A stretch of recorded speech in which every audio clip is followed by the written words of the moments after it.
Hello champions, welcome to Origin. मेरा नाम Prince Kumar है और आप सभी का ओरिजिन में बहुत बहुत स्वागत है।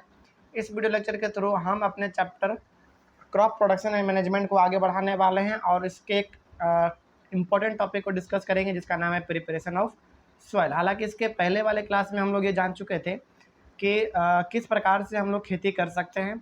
उसके लिए कुछ कुछ मेथड हैं, जैसे कि हमारा सबसे पहला मेथड था प्रिपरेशन ऑफ सॉइल। यानी कि सबसे पहला तो ये तरीका है कि आपको मिट्टी तैयार करना पड़ेगा। जिस भी चीज़ का आप खेती करें, चाहे वो चावल हो, गेहूँ हो, मक्का हो, किसी भी चीज़ का यदि आप खेती करना चाहते हैं तो यहाँ पे हम लोगों ने कुछ पॉइंट को डिस्कस करा था। जैसे यहाँ पे जैसे प्रिपरेशन ऑफ सॉइल था, सोइंग था, एडिंग मैन्योर एंड फर्टिलाइजर्स था। इन सारी चीज़ों को आपको बारी बारी से फॉलो करना पड़ेगा। तो सबसे पहला हमारा जो इसमें है वो है हमारा प्रिपरेशन ऑफ सॉइल। तो किसी भी चीज़ का खेती करने के लिए सबसे पहले तो आपको मिट्टी तैयार करना पड़ेगा, क्योंकि देखिए किसी भी चीज़ को आप तैयार कीजिएगा तो सबसे पहले यदि बेस आपका मजबूत है तो वो ऑटोमेटिक अच्छा फल आपको देगा।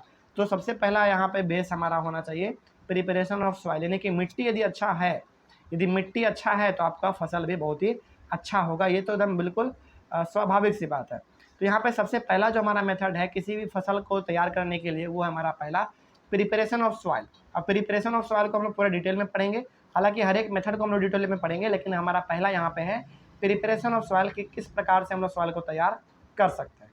तो यहाँ पे देखिए पहला पॉइंट क्या लिखा हुआ है। पहला पॉइंट है कि the preparation of soil is the first step before growing a crop. यदि आप क्रॉप को ग्रो करना चाहते हैं, यानी कि किसी भी चीज़ का फसल करना चाहते हैं, खेती करना चाहते हैं, तो उसके लिए सबसे पहले आपको तैयार करना पड़ेगा मिट्टी को। सॉइल का मतलब मिट्टी। तो मिट्टी आपको तैयार करना पड़ेगा। अब आप किस प्रकार से तैयार कर सकते हैं, देखिए यहाँ पे क्या लिखा हुआ है। उसके बाद नीचे है सब चीज़। One of the most important tasks in agriculture is to turn this soil and loosen it। अब देखिए बहुत बार क्या होता है ना कि मिट्टी ना बहुत टाइट रहता है, मिट्टी बहुत ही टाइट रहता है, तो उस टाइट मिट्टी में आप खेती नहीं कर सकते हैं। और यदि मान लीजिए आप यदि करते भी हैं तो आपका खेती अच्छी तरीके से हो नहीं पाएगा।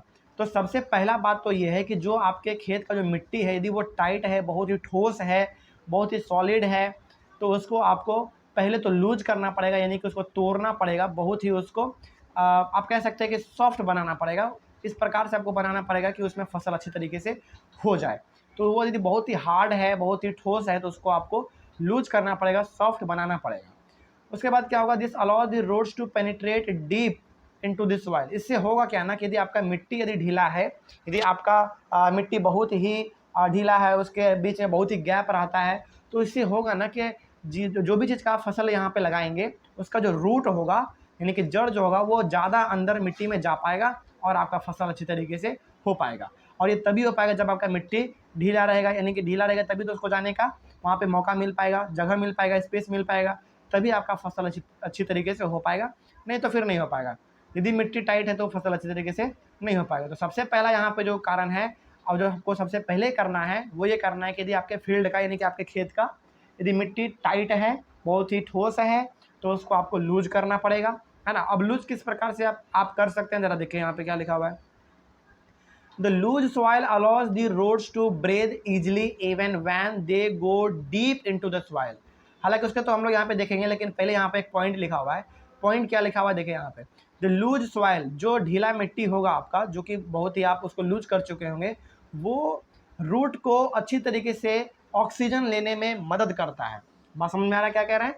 यहाँ पे है ना कि जैसे देखिए यदि आपका मिट्टी ढीला है तो उसके बीच में जगह होगा, है ना, उस प्रकार से वहाँ पे आपके रूट तक ऑक्सीजन जा पाएगा, कार्बन डाइऑक्साइड जा पाएगा और प्लांट उसको इजिली एब्जॉर्ब कर लेगा। और चूंकि इजिली जब एब्जॉर्ब कर लेगा तो आपका फसल भी अच्छा होगा, है ना। जैसे हम लोगों को ऑक्सीजन चाहिए जीने के लिए, ऑक्सीजन मिलेगा ही नहीं तो मर जाएंगे, उसी प्रकार से प्लांट को भी ऑक्सीजन चाहिए, प्लांट को भी कार्बन डाइऑक्साइड चाहिए, और वो तभी मिल पाएगा उसके रूट को जब आपका मिट्टी बहुत ही ढीला रहेगा, तब मिलेगा जब आपका मिट्टी ढीला होगा। और ढीले मिट्टी में ही आपको रूट तक वहाँ पे ऑक्सीजन और कार्बन डाइऑक्साइड जा पाएगा, तभी वो सर्वाइव कर पाएगा, नहीं तो फिर प्लांट मर जाएगा।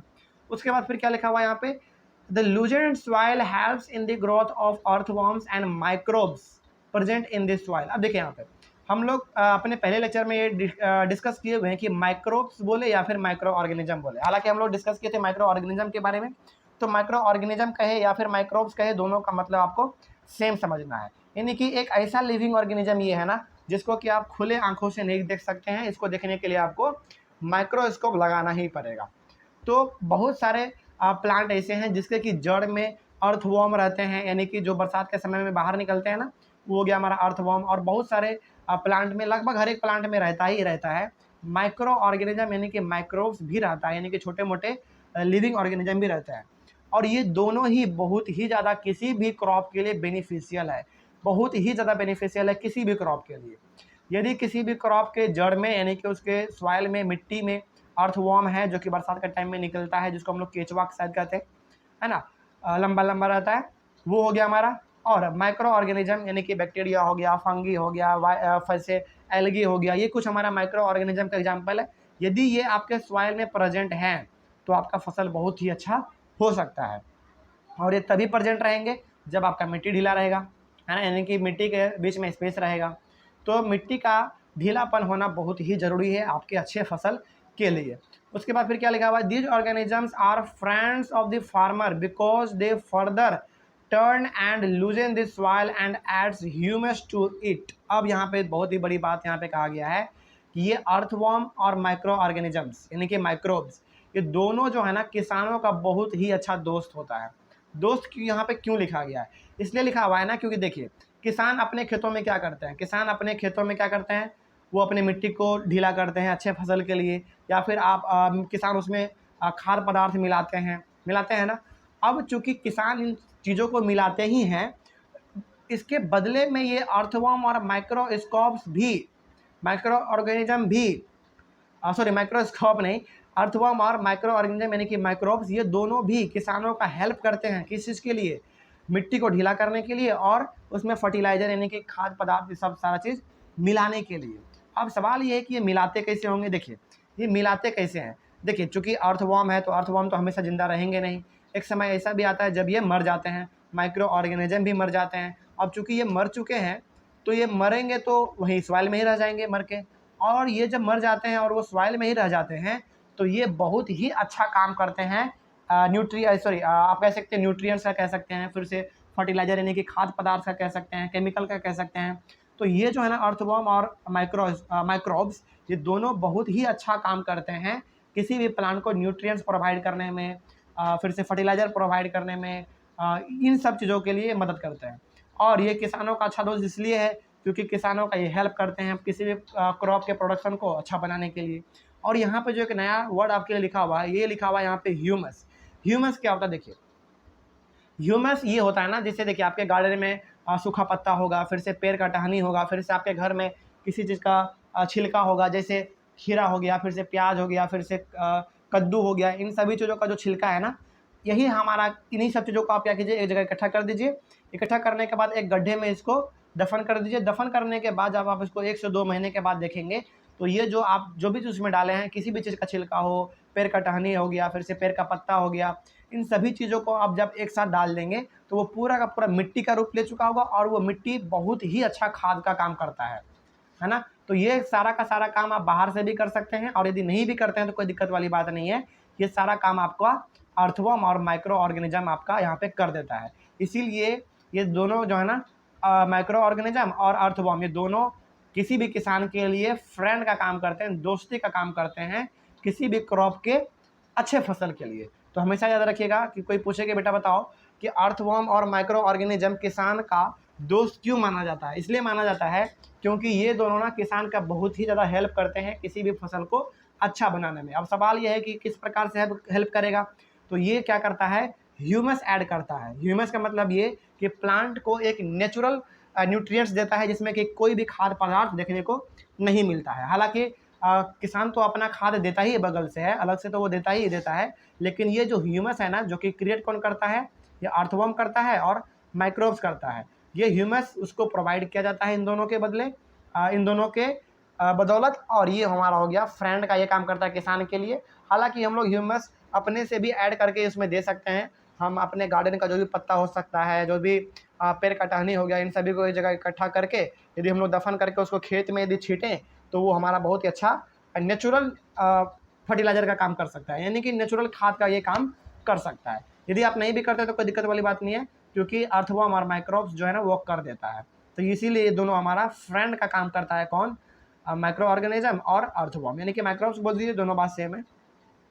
इसीलिए इसको किसानों का दोस्त भी कहा गया है। उसके बाद फिर क्या लिखा हुआ है, the soil contains minerals, water, air and some living organism. ये तो आपको मालूम है कि यदि मिट्टी है तो उसमें आपको क्या देखने को मिलेगा, मिट्टी में मिनरल्स। मिनरल्स वो भी किस रूप में, मिनरल मिलेगा आपको नाइट्रोजन के रूप में, फास्फोरस के रूप में, पोटेशियम के रूप में, मैग्नीशियम के रूप में। ये हो गया हमारा सारा का सारा मिनरल्स। और वाटर तो आपको अंडरग्राउंड मिलेगा ही मिलेगा, प्लस एयर भी आपको मिलेगा, और कुछ ना कुछ लिविंग ऑर्गेनिज्म भी मिलेगा। लिविंग ऑर्गेनिज्म में हमारा क्या क्या हो सकता है, अर्थवर्म हो सकता है, माइक्रो ऑर्गेनिज्म हो सकता है, ये आपको मिट्टी में देखने को मिलेगा। Dead plants and animals get decomposed by soil organisms. अब देखिए बहुत सारा प्लांट क्या होता है ना, अपने आप वो मर जाते हैं, अपने आप मरने के बाद कुछ दिन तक वो जमीन में पड़े रहते हैं, और वो कुछ दिन के बाद वो सड़ भी जाते हैं, और सड़ने के बाद मिट्टी में मिल जाते हैं। तो ये जो मिट्टी में मिलाने का काम कर रहा है उस पेड़ को, वो कौन कर रहा है, वो कर रहा है उस मिट्टी में जो लिविंग ऑर्गेनिज्म है, जैसे अर्थवर्म है, फिर से माइक्रो ऑर्गेनिज्म है, वो ये काम कर रहा है। तो डिकम्पोज का मतलब क्या हो गया, उसको सड़ा देना, उसको गला देना। तो आप यहाँ पे ये कह सकते हैं कि जो भी जानवर, जैसे जंगल में क्या होता है ना, जैसे जंगल में फॉर एग्जाम्पल यदि आप डिस्कवरी चैनल देखते होंगे तो उसमें क्या होता है, उसमें ना शेर क्या करता है, हिरण का शिकार करते हैं, उसके बाद फिर उसको आधा खा के फिर आधा छोड़ देते हैं।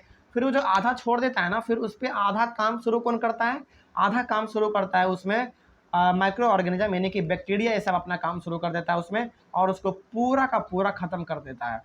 तो आप यहाँ पे ये कह सकते हैं कि माइक्रो ऑर्गेनिज्म जो होता है वो इन्वायरमेंट को क्लीन करने का भी काम करता है।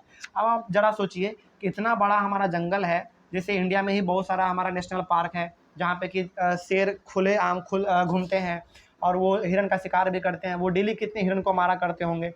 अब शेर का ये सबसे खास नेचर ये है ना कि वो किसी भी चीज़ को पूरा नहीं खाता है, चाहे वो हिरन हो या फिर कोई और जानवर हो, तो वो पूरा नहीं खाते हैं, तो आधा खा के उसको आधा छोड़ देते हैं, है ना। तो वो जो आधा छोड़े हैं, तो आपको लग रहा होगा ना कि ये आधा छोड़े हैं तो हर डेली वो छोड़ते होगा आधा आधा, तो वो डेली इतना छोड़ देता होगा। तो आपको ये लग रहा होगा ना कि इतना ज़्यादा यदि वो छोड़ रहा है, डेली पूरा नहीं खा पा रहा है, तब तो पूरा जंगल एकदम बदबू मारता होगा। बिल्कुल बदबू मारता होगा। लेकिन ये जो मिट्टी में प्रेजेंट है माइक्रो ऑर्गेनिज्म, छोटे छोटे जो जीव जंतु प्रेजेंट है, वो उसको खा लेते हैं और उसको बदबू देने से बचा लेते हैं। तो इस प्रकार से आप कह सकते हैं कि माइक्रो ऑर्गेनिज्म इन्वायरमेंट को क्लीन करने का भी काम करते हैं। तो डेड एनिमल हो गया, यानी कि मरा हुआ जानवर हो गया, या फिर पेड़ पौधा हो गया, उस पर अपना काम शुरू कौन कर देता है, वो कर देता है माइक्रो ऑर्गेनिज्म कर देता है, और उसको पूरी तरीके से गला सड़ा के मिट्टी में मिला देता है। इस प्रकार से माइक्रो ऑर्गेनिज्म उसको ख़त्म भी कर देता है, प्लस सॉइल को न्यूट्रिएंट्स भी प्रोवाइड कर देता है, और इन्वायरमेंट को क्लीन भी रख देता है वो। ये हो गया हमारा। उसके बाद फिर क्या लिखा हुआ है, in this way various nutrients in the dead organisms are released back into the soil। वही बात है, अब चूंकि प्लांट मरा है, प्लांट यदि ख़त्म हो चुका है और वो ज़मीन पे पड़ चुका है, या फिर कोई जानवर है वो मर चुका है, वो जानवर ज़मीन पे पड़ा हुआ है, तो उस पर अपना काम शुरू कौन कर देता है, माइक्रो ऑर्गेनिज्म। और माइक्रो ऑर्गेनिज्म क्या करेगा, उस मरे हुए जानवर में, उस गिरे हुए प्लांट में जो भी न्यूट्रिएंट्स था, जो भी वैल्यूएबल सब्सटेंस था, उसको यूज करके दोबारा वो मिट्टी में उसको कन्वर्ट कर देता है, यानी कि मिट्टी में उसको दोबारा मिला देता है माइक्रो ऑर्गेनिज्म। तो यहाँ पे क्या हो गया कि माइक्रो ऑर्गेनिज्म क्या किया, डेड प्लांट में जो भी न्यूट्रिएंट्स बचा हुआ था उसको लेके, उसके बाद फिर प्लांट में जो भी न्यूट्रिएंट्स बचा हुआ था उसको लेके पूरा का पूरा उसको मिट्टी में मिला दिया, और मिट्टी को दोबारा न्यूट्रिएंट्स मिल गया, और वही न्यूट्रिएंट्स दोबारा हमारा कहाँ चला जाएगा, प्लांट में चला जाएगा। तो इस प्रकार से हमारा क्या हो गया, पूरा का पूरा एक साइकिल ही बन गया वो हमारा। ठीक है ना। चलिए आगे बढ़ते हैं फिर। This nutrients are again absorb by plants, और ये न्यूट्रिएंट्स दोबारा प्लांट एब्जॉर्ब कर लेता है। जैसे देखिए सबसे पहला बात क्या, सबसे पहला बात यहाँ पे हम एक साइकिल समझ लेते हैं, आखिर ये साइकिल है क्या, प्लांट और एनिमल के बीच का साइकिल है ये। क्या है देखिए यहाँ पे, सबसे पहले बात तो ये कि हम लोग डिपेंड है किस पे, प्लांट और एनिमल पे डिपेंड है, प्लांट और एनिमल पे डिपेंड है। तो हम लोग भोजन लिए कहाँ से, प्लांट और एनिमल से ले लिए।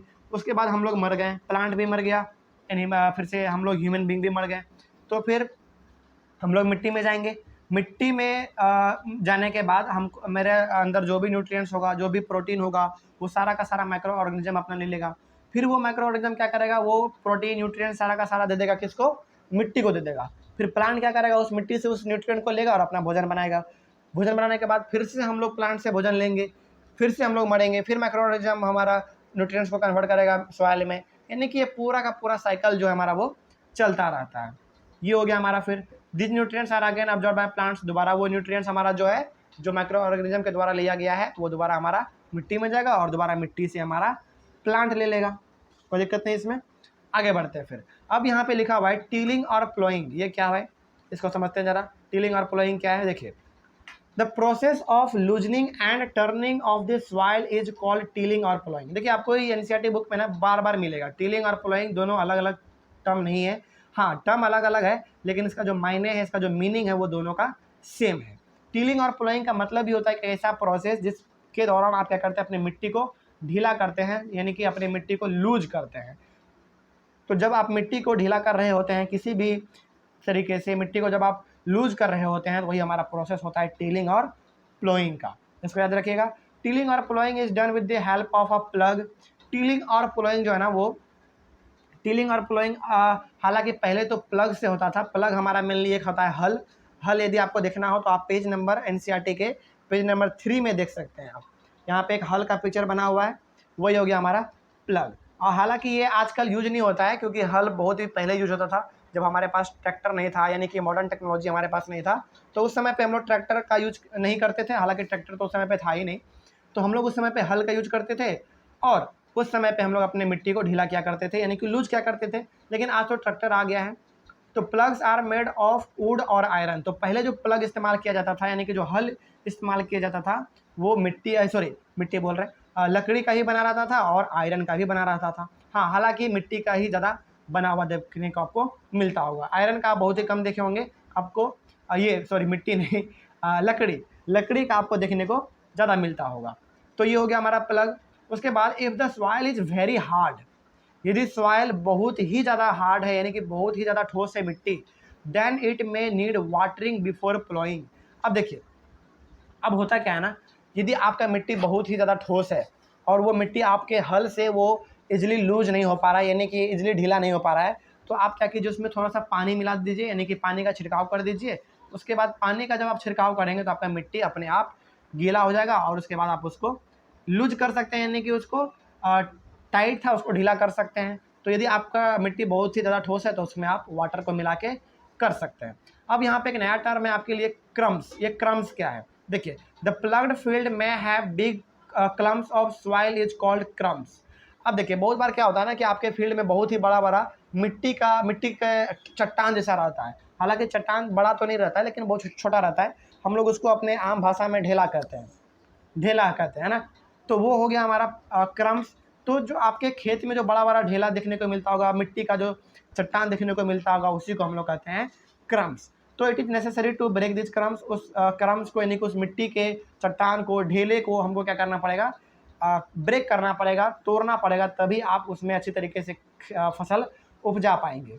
उसके बाद फिर क्या है, इतना कुछ करने के बाद आप क्या करेंगे, levelling the field is beneficial for sowing as well as for irrigation. अब चूंकि आपने क्या किया, आपने मिट्टी को भी ढीला कर दिया है ना, उसमें जो भी बड़े बड़े मिट्टी का चट्टान था, यानी कि जो ढेला था उसको भी आपने तोड़ दिया। तोड़ने के बाद आप क्या करेंगे, लेवलिंग करेंगे। लेवलिंग का मतलब ये हो गया कि उसको एक लेवल देंगे।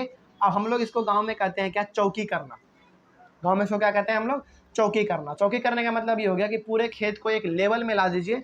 और हालांकि चौकी हम लोग अपने गांव में पहले, हालांकि आज भी बहुत हद तक हम लोग एक लकड़ी का बहुत ही बड़ा चट्टान रहता है और उसी को हम लोग ट्रैक्टर के पीछे जोड़ देते हैं और उसी से हमारा लेबलिंग का काम हो जाता है। हालांकि पहले वो लेबलिंग का काम ट्रैक्टर नहीं था, तो हम लोग बैल के पीछे हम लोग बांधते थे और उस पर एक दो आदमी चढ़ जाता था और उसके बाद हमारा लेबलिंग का काम होता था। लेकिन आज तो ट्रैक्टर है, आज हम लोग ट्रैक्टर के पीछे उसको जोड़ देते हैं, लकड़ी का बहुत ही बड़ा चट्टान, और उससे हम लोगों का लेवलिंग का काम हो जाता है। तो लेवलिंग भी बहुत ज़रूरी है। उसके बाद फिर क्या है, levelling of soil is done with the help of a leveller. लेबलर हमारा क्या होता है, लेबलर हमारा वही मेनली एक चौकी है, यानी कि लकड़ी का बहुत ही बड़ा चट्टान रहता है, उसी को हम लोग पीछे अपने ट्रैक्टर के या फिर अपने बैल के पीछे बांधते हैं और उस पर एक दो आदमी चढ़ जाता है, उसी से हमारा लेबलिंग का काम हो जाता है। यानी कि पूरे का पूरा फील्ड को हम लोग एक लेवल में ला देते हैं, एक समान स्ट्रक्चर में ला देते हैं। उसके बाद क्या हुआ, sometimes manure is added to this soil before tilling और ploughing. This helps in proper mixing of manure with soil. अब देखिए बहुत बार क्या होता है ना कि हालांकि ये तो बहुत कम होता है, लेकिन बहुत बार किसान ये भी करते हैं कि किसी भी खेत को उसके मिट्टी को लूज करने से पहले ही क्या करते हैं, मिट्टी में खाद को छींट देते हैं। खाद को छींटने के बाद उस पर ट्रैक्टर चलाते हैं या फिर हल चलाते हैं। इससे होता क्या है ना कि खाद पूरा का पूरा मिट्टी के अंदर भी चला जाता है और मिट्टी के ऊपर भी चला जाता है। इससे हमारा पूरी तरीके से मिट्टी में जो खाद है ना वो मिल जाता है। तो ये तरीका अलग अलग अपने किसानों का करने का अलग अलग है, लेकिन बहुत ये कम होता है, लेकिन हाँ बहुत हद तक ये होता भी है कि बहुत सारे किसान क्या करते हैं, जब वो लोग अपने खेत में काम कर रहे होते हैं यानी कि मिट्टी को ढीला कर रहे होते हैं, तो वो पहले ही खाद को छींट देते हैं, उसके बाद उस पर ट्रैक्टर या फिर हल चलाते हैं ताकि जो खाद है वो मिट्टी के अंदर भी चला जाए। तो ये तरीका अलग अलग इंसान का हो सकता है। चलिए यहाँ तक हो गया। उसके बाद हमारा यहाँ पे एग्रीकल्चरल इम्प्लीमेंट्स। एग्रीकल्चरल इम्प्लीमेंट्स का मतलब ये हो गया कि हम लोग खेती करने के लिए कुछ कुछ इम्प्लीमेंट का यूज करते हैं, कुछ कुछ औजार का यूज करते हैं। वो क्या क्या औजार है ज़रा देखते हैं यहाँ पे। बिफोर सोइंग द सीड्स, यानी कि बीज को लगाने से पहले it is necessary to break soil clumps to get better yield. मतलब ये कि आप यदि मिट्टी अपने खेत में फसल लगाने जा रहे हैं तो इससे पहले आप क्या कीजिए, जितना भी पहला बेसिक सा चीज़ है उसको आप तैयार कर लीजिए, यानी कि मिट्टी को ढीला कर लीजिए। उसके बाद यदि उसमें क्लम्स हैं तो उसको तोड़ दीजिए, और यदि आपका लेवलिंग अभी तक नहीं किए हैं तो उसको लेवल कर दीजिए, यानी कि चौकी उस पर कर दीजिए। इन सारे चीज़ों को करने के बाद अब आप क्या कर सकते हैं, कुछ इम्प्लीमेंट का यूज कर सकते हैं, यानी कि कुछ हथियार है, हथियार नहीं कह सकते उसको, औजार कह लीजिए, है ना, औजार है, उसका हम लोग इस्तेमाल करके अपने खेती में यूज कर सकते हैं। जैसे यहाँ पे क्या लिखा हुआ देखिए, this is done with the help of various tools. जैसे यदि हम लोग अपने आम लैंग्वेज में बोले, आम भाषा में बोले, जो कि हम लोग अपने गांव में लगभग यूज करते हैं, तो कुदाल हो गया, फावड़ा हो गया, खुरपी हो गया, कचिया हो गया, ये सब हमारा क्या है, ये छोटा मोटा हमारा एक औजार है जिसका कि हम लोग इस्तेमाल मिलनी हम लोग अपने खेती में यूज करते हैं।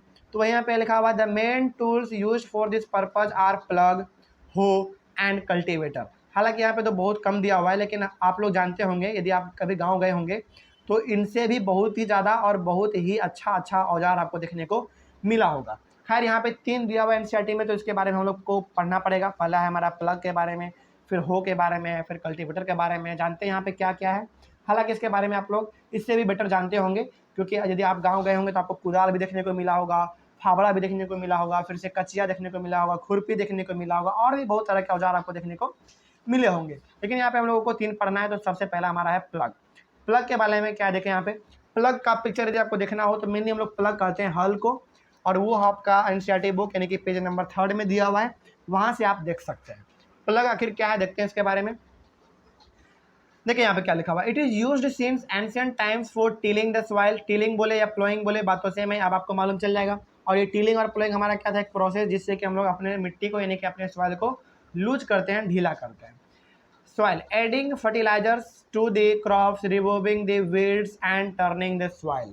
तो सबसे पहली बात, हम लोग प्लग का इस्तेमाल किस चीज़ के लिए करते हैं, सॉइल को ढीला करने के लिए, खाद को मिलाने के लिए। फर्टिलाइजर का मतलब खाद हो गया हमारा, खाद को मिलाने के लिए। उसके बाद फिर रिमूविंग द वीड्स। अब यहाँ पे एक आपके लिए एक नया वर्ड है जिसका नाम है वीड्स। देखिए वीड क्या होता है, वीड हमारा, हालांकि नीचे हमारा डेफिनेशन आएगा वीड का। वीड मेनली हम लोग कहते हैं एक अनवांटेड प्लांट। जैसे मान लीजिए आपने खेती करा किसी चीज़ का, चावल का, और चावल के खेत के बीच बीच में जो एक छोटा मोटा जंगली घास जो उग जाता है ना, जो अनवांटेड है, जिसको कि हम उगाना तो नहीं चाहते थे लेकिन गलती से वो उग जाता है, उसी को हम लोग कहते हैं वीड्स। जैसे मान लीजिए यदि आपने गेहूं का खेती किया, गेहूं का खेती आपने किसी मकसद से किया होगा, आपने गेहूं का फसल लगाया होगा, तो आपने गेहूं का खेती किया, लेकिन गेहूं के फसल के बगल में कभी कभी अनवांटेड प्लांट भी उग जाता है ना, तो वो क्या हो गया हमारा अनवांटेड प्लांट, वही हो गया हमारा वीड्स। तो वीड्स को हटाने के लिए भी हम लोग इस्तेमाल करते हैं किस चीज़ का, प्लग का, यानी कि सॉइल का। और टर्निंग के लिए तो करते ही हैं, खैर मिट्टी को ढीला करने के लिए तो करते ही हैं।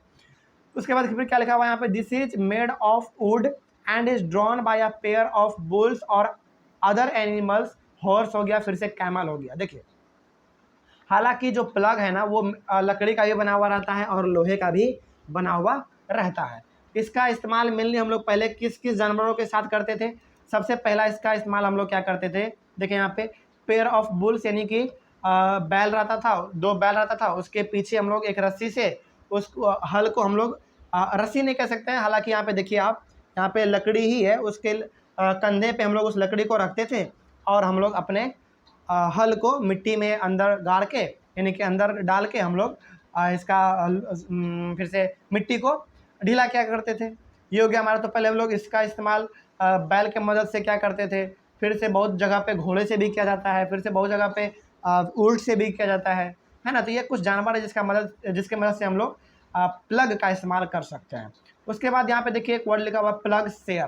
प्लग शेयर क्या है, देखिए plug contains a strong triangular iron strip called plug share.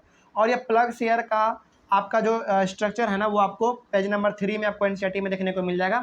Plug share mainly होता है क्या, देखिए प्लग शेयर ना एक ट्रायंगुलर आयरन स्ट्रिप रहता है, यानी कि ट्रायंगल के शेप का रहता है और वो आयरन का बना हुआ रहता है, यानी कि लोहा का बना हुआ रहता है।